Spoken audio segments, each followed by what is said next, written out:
O poderoso fez em mim maravilhas e santo é o seu nome. O salmo de hoje está em Lucas, capítulo 1. Um bom dia. Em nome do Pai, do Filho e do Espírito Santo. Amém. Recorramos sempre à poderosa intercessão de Maria Santíssima, nossa Mãe, e de São José, o Justo. E no dia de hoje celebramos a memória da bem-aventurada Virgem Maria do Rosário, que é um convite profundo da Igreja para que os fiéis meditem os mistérios de Cristo em união com Maria. O coração dessa celebração é a oração do Rosário, definida por São Paulo VI como resumo de todo o Evangelho.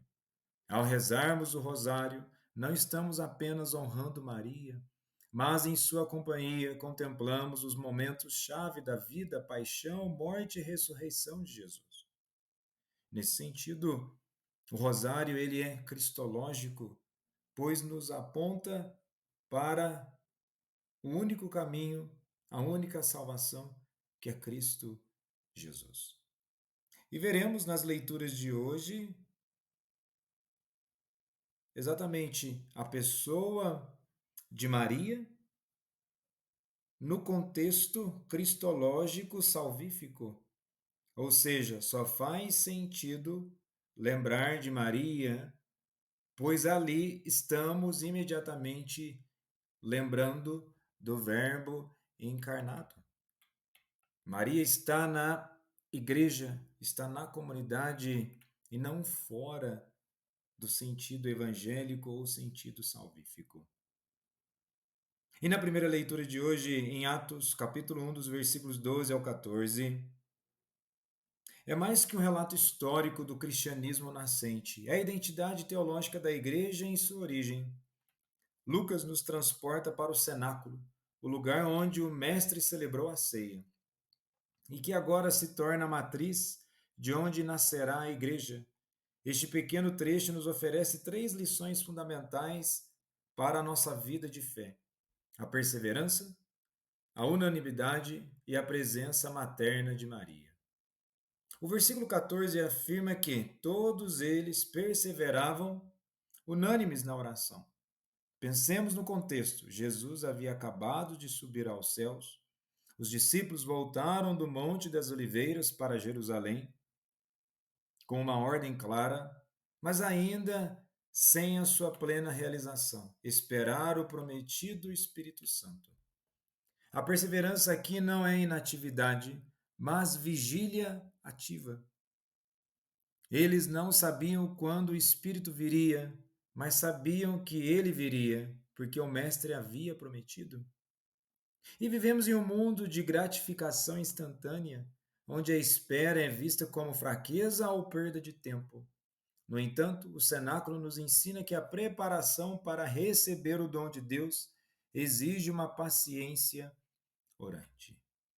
O segundo ponto, a lição da unanimidade.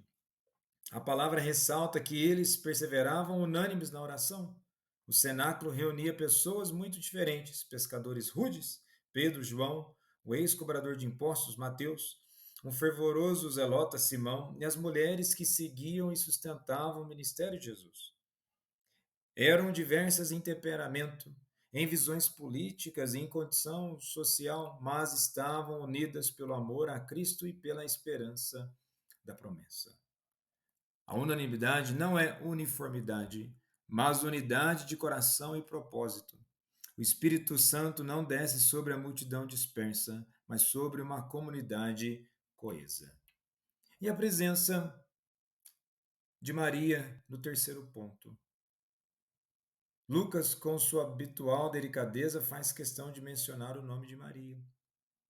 Esta é a última vez que Maria é nomeada nos Atos dos Apóstolos. É a única vez que é explicitamente vista em oração com a igreja nascente.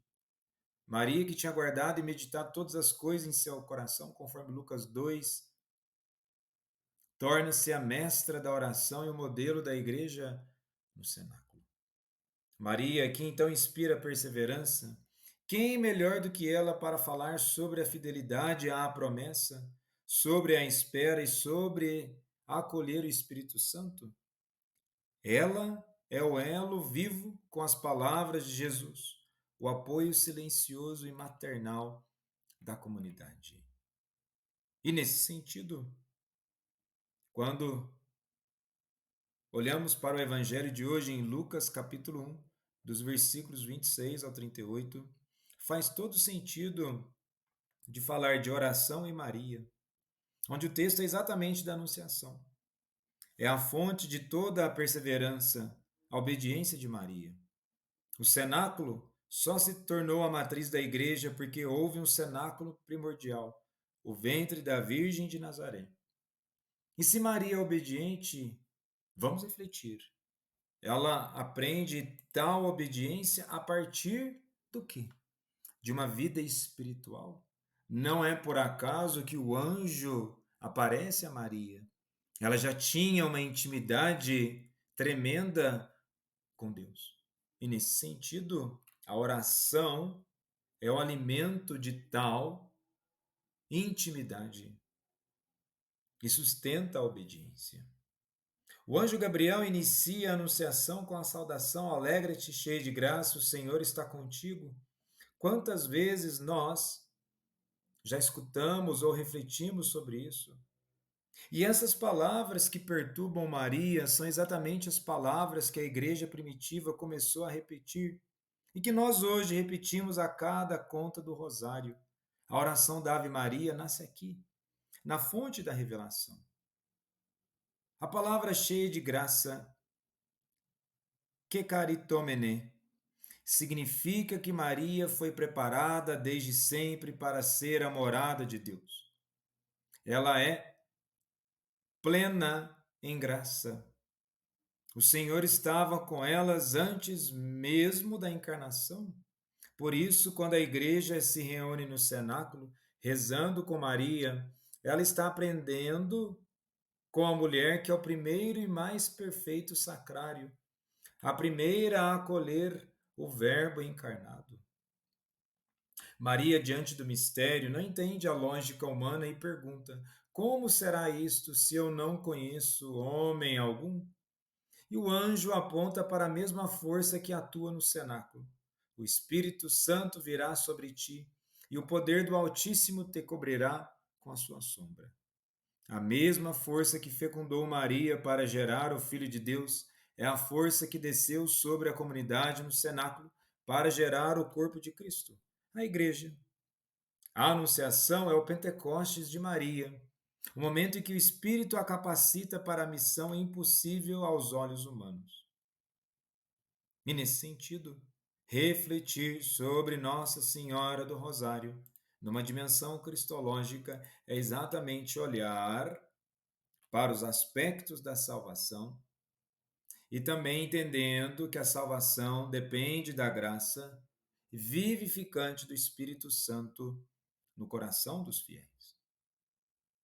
E nesse sentido, o cenáculo e a anunciação nos ensinam que a fé cristã é uma vida de perseverança orante, vivida em comunidade e sustentada pelo sim humilde.